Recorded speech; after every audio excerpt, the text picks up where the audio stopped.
I'm going to teach you how to use pattern blocks. So the blocks consist of different shapes, including the hexagon, the trapezoid, the kite,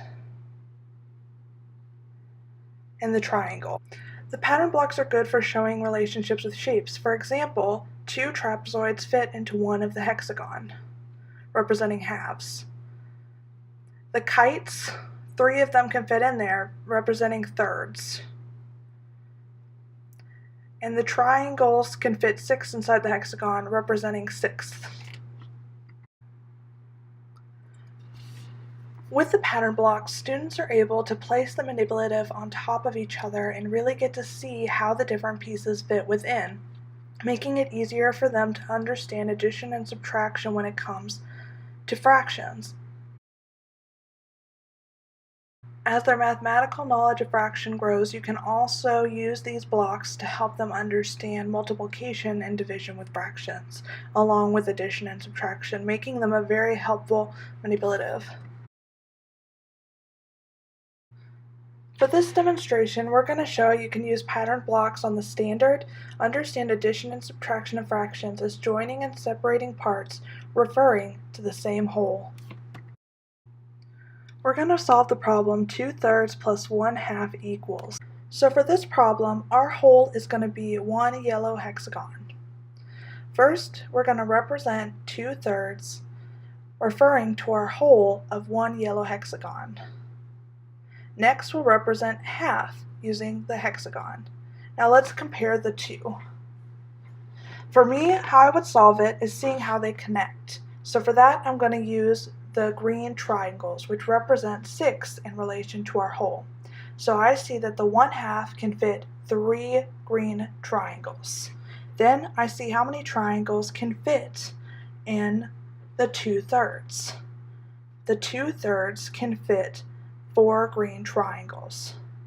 So the first thing I'm going to do is I see that it's going to make a hole. So I start moving the parts together to create a hole. So I take 3 of the green triangles that are equivalent to making up my 2/3, and I'm moving them to make one complete hole. So I know I have at least one hole in my equation. All I have left of the 2/3 is one green triangle representing a sixth. So the answer to 2/3 plus 1/2 would be 1 and 1/6 when you look at our whole. Let's look at another example. We are going to solve 5/6 minus 1/3 equals. For this problem, we're again going to use one yellow hexagon as our whole. First, we'll represent the fraction 5/6 using the green triangles.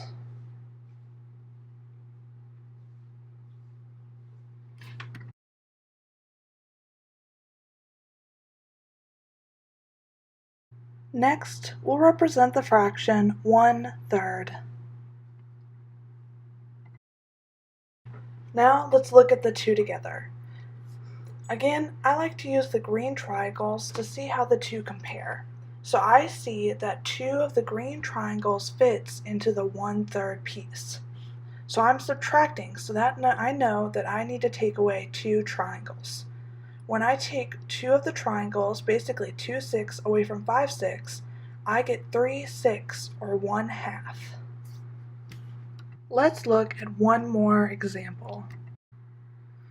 We're going to go back and solve the problem 1/2 plus 2/3 again, but this time we're going to look at solving this problem with pattern blocks when our whole is not being represented by just one yellow hexagon. For this example, instead of using one yellow hexagon to be our whole, we're going to use 2 yellow hexagons to represent our whole. To show 1/2 of our whole, which is 2 hexagons, you can put 1 yellow hexagon on top, but because it's hard to see, I'm going to also use 2 of the red trapezoids, but you can just, for the sake of this video, kind of pretend like they're fused together, and that represents 1/2 of our whole. Next, we're going to represent 2/3 using our whole of 2 hexagons. Because thirds can be a little bit harder to see than the 1/2, I want to show you how the thirds fit into the whole. And then I'll show you what 2/3 are, because it's kind of tricky to see if you're not used to thinking of the pattern blocks of something other than just one yellow hexagon as the whole. So if you watch, you can see as we make 3/3. Now I'm going to take away that last third to represent 2/3. Now let's add the two together. So first I'm going to compare the two, and I can see that I'm going to complete my whole to create one whole. So I'm going to move part of the 2/3 to complete a whole, which is 2 yellow hexagons. So that's how I know that I have at least one whole in my answer. Now I look at what's left. I have one kite left, but you have to look at the whole as 2 hexagons.